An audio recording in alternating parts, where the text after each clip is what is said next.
Welcome to this special edition of Inside Richmond, the official vodcast of Richmond Rugby Club. My name is Tom Soulsby, and today we're joined by our former club president, first 15 player, and current chairman, John Heaton. John, a big welcome to the show. It's great to have you with us. Good afternoon, Tom. Just firstly, before we get into our chat today, we've got some important subjects to cover. I just wanted to know, how is your golf game? Because I understand you've been out there enjoying the warm weather, having a swing. It's iffy. Sometimes sometimes it's good, but whenever I put a card in, then I'm terrible. So I do get accused of being a bandit, but it's just not true. Very good. Well, let's hope the weather gets back to its sunny days soon. Anyways, now before we chat all things Richmond and provide an update on our club and the current situation, just firstly from both of us, I guess, a huge thank you to everyone who continues to donate to our One Club crowdfunding campaign with your support, and along with a big donation from Sport England, £10,000. We've now raised over £21,000 for all sections of our club. A reminder, if you can, we are very grateful. I mean, it is very important to us. A reminder, if you can, we really appreciate your support and to continue donating. We've got some great rewards available. I think the important aspect from our side of things, we must hit that 30,000 mark for the Sport England pledge to remain in the fundraising total. So I'm going to pop the link on our screens now, and it will be underneath this video on YouTube. That's www.crowdfunder.co.uk /Richmond Rugby. And as mentioned, we have more than 15 fantastic rewards available for you to purchase and experience. These can all be redeemed following the conclusion of the campaign and will make a huge difference, not just to our club, but to also those people who have kindly donated rewards to help out with the campaign. That's TP Coffee Co. and Jesse Liston. Club partner Arite Performance. Club Kit Supply, Tackle Bag Teamwear, Black Lions Drinks and Morgan Ward, Macro Food and Kirsty Lee Griffiths, Country Pursuits and Training Limited and Anne Litchfield, Dante Kim Photography, Mel Dean Fitness, Sophie Pascal Pilates and Personal Training, Lulu Ladbury Yoga and Lucy Pascal, Ed Stembridge Personal Training, and Derek Wyatt. All those rewards, they're all available on your screens now and can be purchased by that link again. It's www.crowdfunder.co.uk /Richmond Rugby.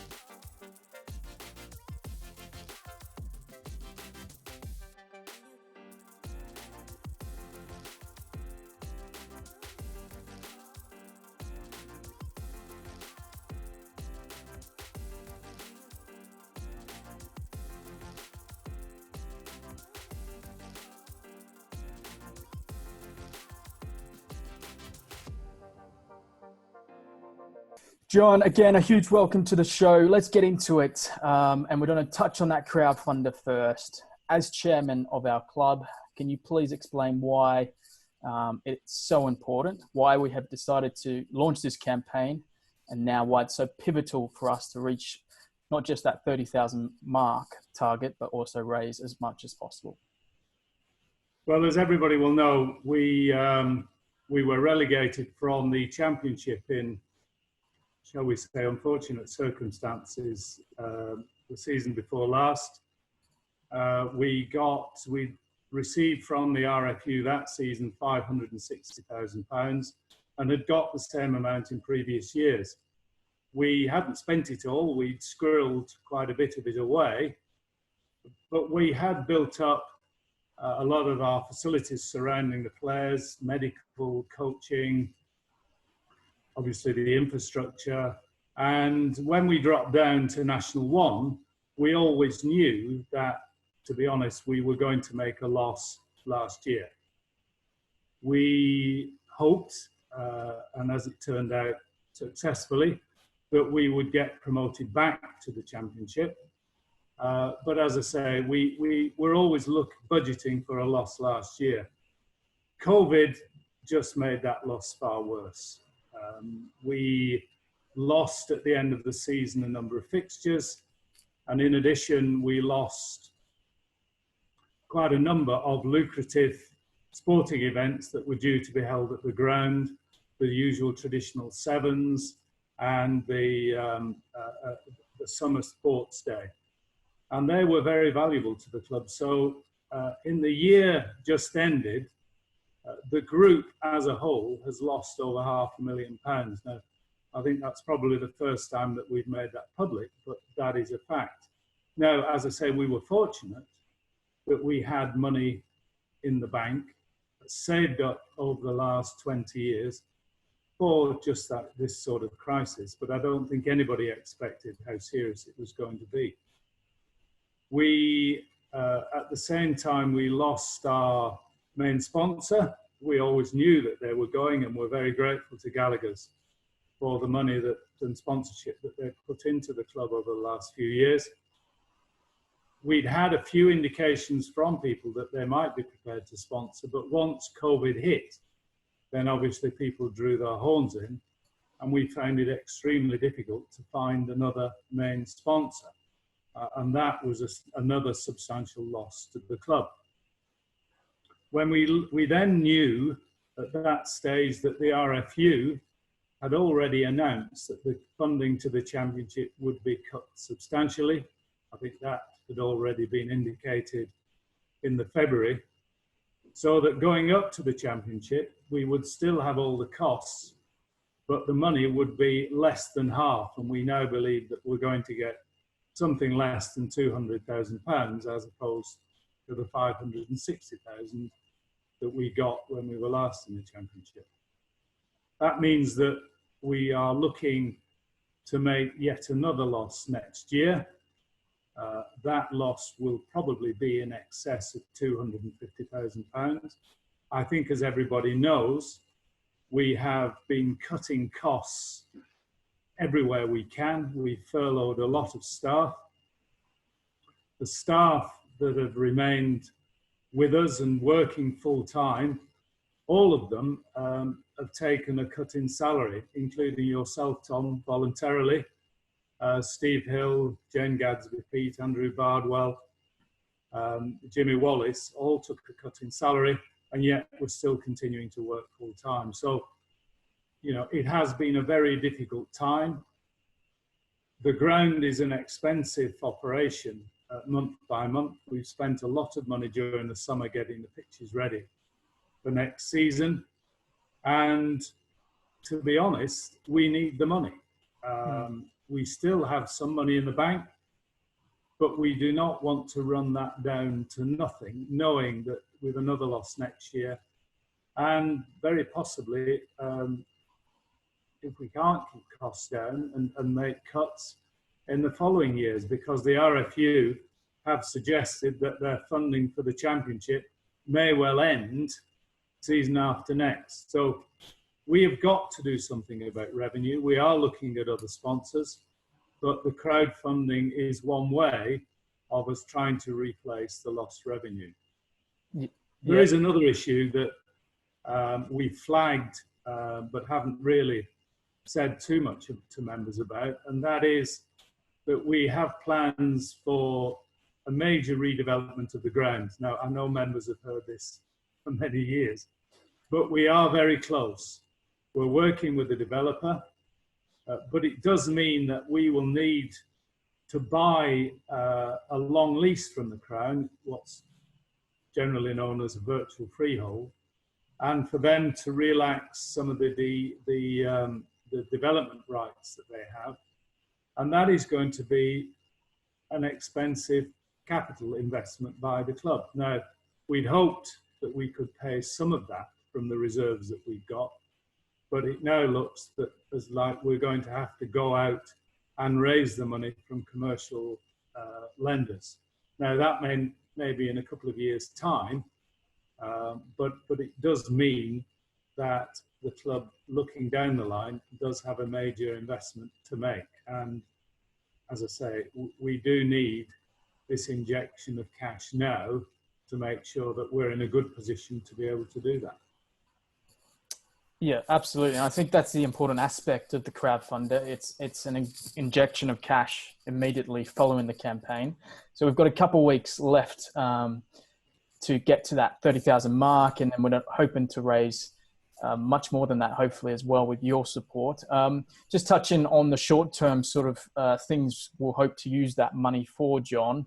As you've mentioned, I'm guessing it's the maintaining the pitches, it's the loss of revenue from the match day stuff that we missed at the end of last season, potentially missing crowds to begin with, maybe this season, we don't know yet. But also, I guess it's just to help all sections of our club, and that's the most important part. It's really to help every section of our club, isn't it?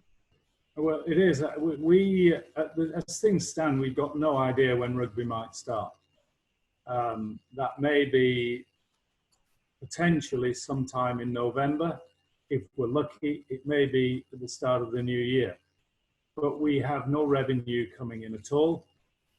We do plan to open the club on Saturdays, and I know that there is a function this coming Saturday, so I hope all members will come down if they can. But it is just to try and generate both for something for people to do and to try and generate some revenue for the club. Because as I say, as things stand, we've just got cash going out and nothing coming in. Absolutely. So again, if you can, please donate to this link. I'm going to put it on the screen again now. I guess you did mention it in your previous answer, but the significant gap in revenue from the summer in particular, so those annual sevens tournaments and the summer social, which really will make a huge sort of downfall on the Richmond group, which is the RAA and the Richmond Football Club Limited. Are you confident going forward we'll be able to get into a better position, hopefully next season, for these events to get back on the calendar? Well, I think, as I say, we've been trying to cut costs. Obviously, going into the championship, we had to improve our facilities, improve medical care. And to be honest, we didn't want to cut that just because we've been relegated to National 1. So we still have all those medical costs, coaching costs that we incurred when we went into the championship and S&C, and there's a whole range of support mechanisms that we put in place, and we didn't think it right just to cut them immediately. But we are going to have to look seriously through this season and into the season afterwards, even if we stay in the championship, because as I say, the RFU are going to cut the funding, and to make sure that we can keep that loss as low as possible. We also try and make as much money as we can from other events through the RAA. You mentioned this summer social and the sevens. Hopefully they will take place next season, but obviously there's no guarantee that they will. And they are big revenue generators for the club. So we've just got to keep our fingers crossed that they will come through next year. Definitely. Just highlighting back on the subject of the men's championship. I know a lot of members will be excited by the prospect. You know, it's going to be fantastic to be back in that league, you know, to face Saracens and so forth. But they would have one question, and is that, do you have any other further updates on when the season might start? You said potentially November, and will crowds be allowed? I mean, to be quite honest, this is down to government. We seem to get a COVID update from the RFU every week. We are now allowed to play 10-a-side touch rugby, and we hope to stage some events in September on Saturdays based on that concept. We have got no indication when the season might start. I've seen a number of different fixture lists starting in November, going through to January, with the season extending right through almost till the end of June.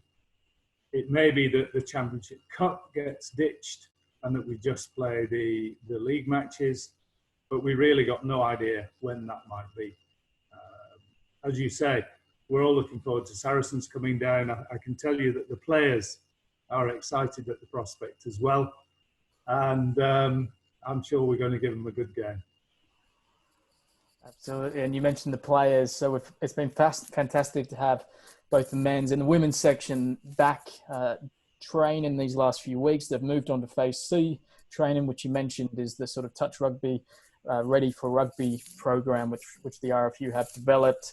And we will be hoping to announce some sort of September events on a Saturday throughout September going forward. So we'll keep the membership in touch about that. And speaking of the membership, how vital is it for all members? And we're so thankful for those who have renewed their memberships. But how vital is their support? And what is your message to them as we look forward to a huge season ahead, hopefully? Well, I mean, I think I've said this before. We are one of the largest membership of any rugby club, I think, in the world. And we rely on the revenue generated from membership, I think probably far more than most clubs. And I was delighted to see that very few direct debits were cancelled, despite people not knowing when the season is going to start. And we're very grateful for the members who have almost to a man and woman paid up. And that has been very important, certainly for cash flow in the short term. Definitely. And as we mentioned before, when this podcast will be published, will actually be tomorrow, which is Saturday. So that means today from 12 p.m, the members bar is open. It's open to everyone to come along, catch up with your Richmond mates and enjoy a few drinks in the sunshine. Hopefully it's raining today, so we don't know, but the canteen will be fired up.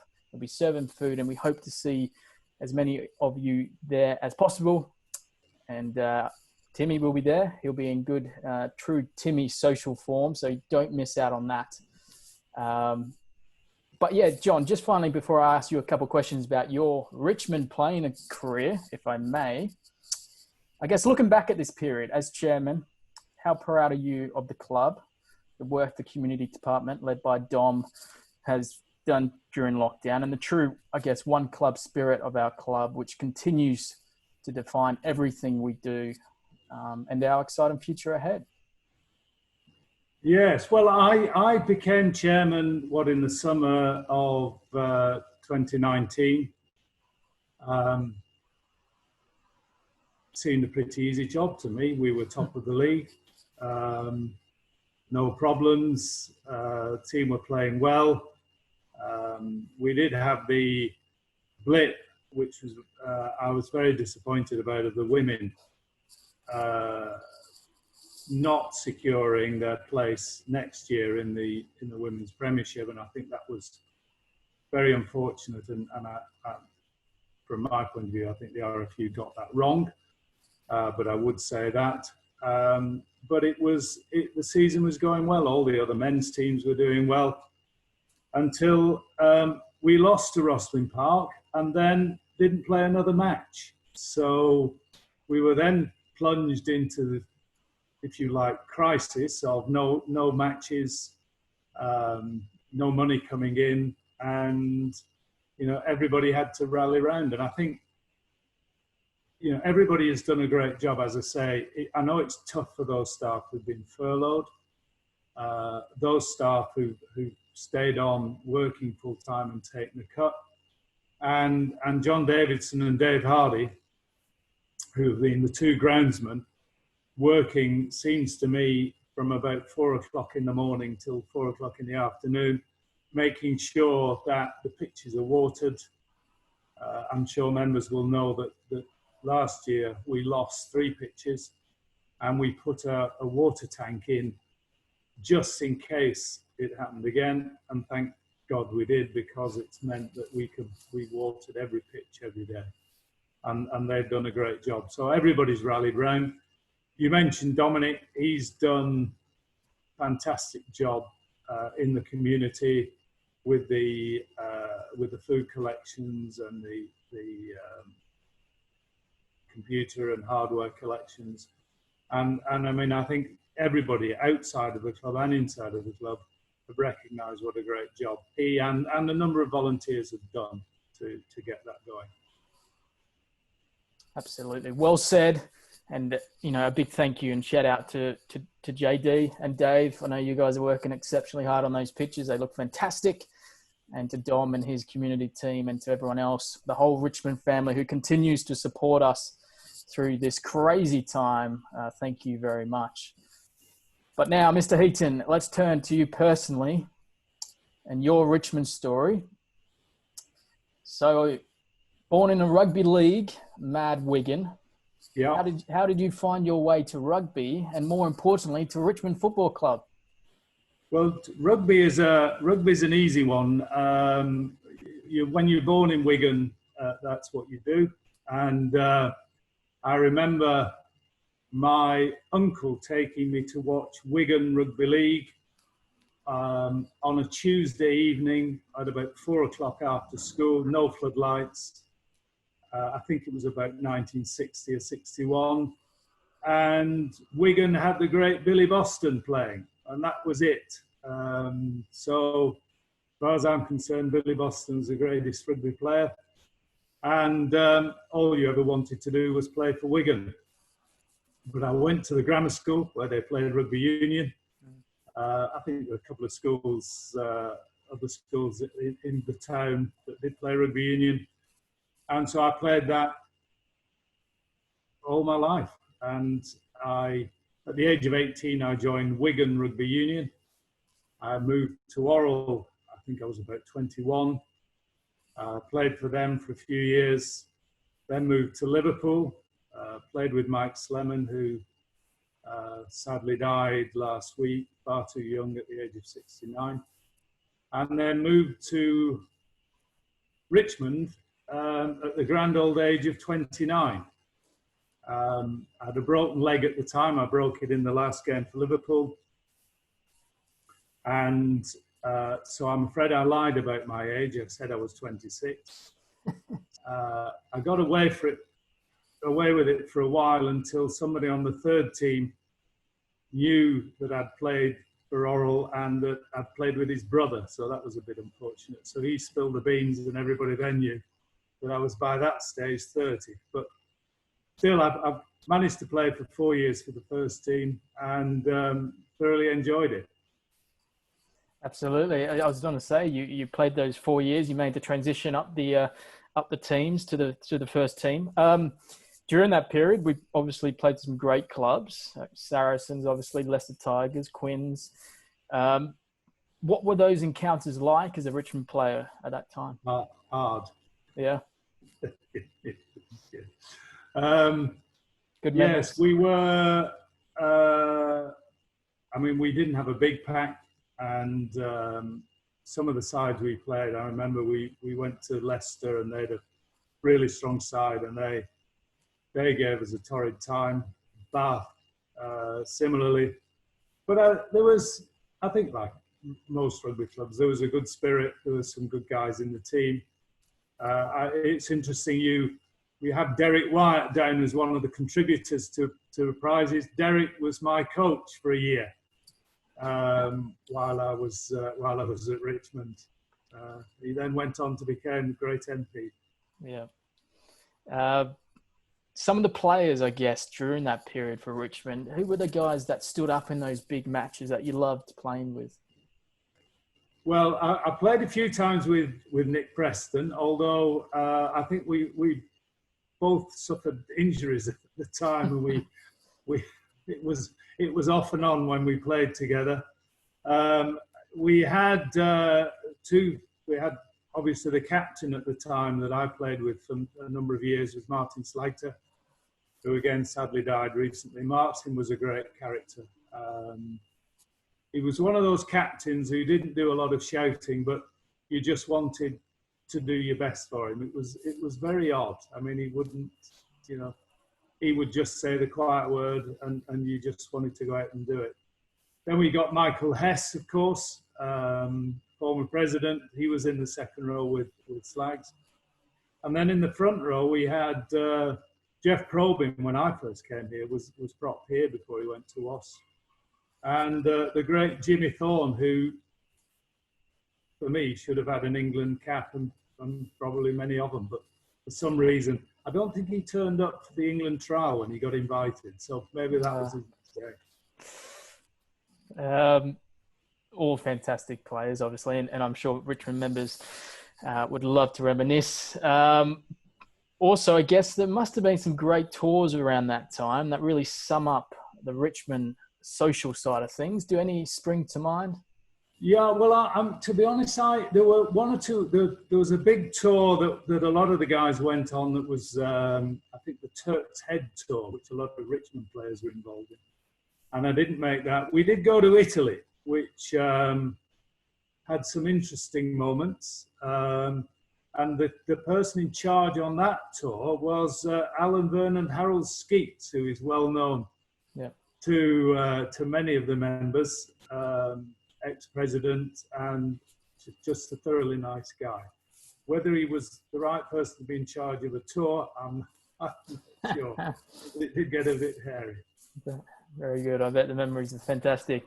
You moved to the Heavies, obviously. So after your first team days, you made that natural transition that so many players do, and played for them until 55. Is that correct?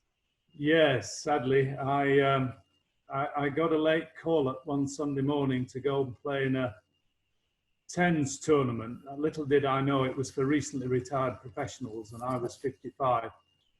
And we played Fiji vets, and one of the Fijians broke 3 of my ribs, internal bleeding. Oh. And so that was the last time that I played rugby. Sorry. That's okay. I hope those ribs, have they made a bit of a recovery? I still feel them from time to time. There you go. Well, that's rugby for you. Always leaving a few dents in your body. Yeah, I've had a few. Yeah. From the Heavies, you then moved on to become club president recently, and now chairman. You're into your second season as chairman, and as you mentioned before, you were loving the role. We were on a winning. We were, fantastic. We've had our challenges, obviously, since then. But what do you love about the role now, and having the sort of continued support of your predecessor, true Richmond legend Peter Moore helping out as well? What do you really enjoy about being chairman of Richmond?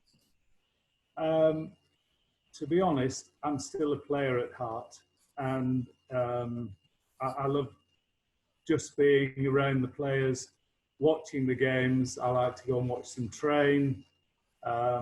It's almost sort of resurrected my career, and I just love the game of rugby, and so the closer I can get to it, the better.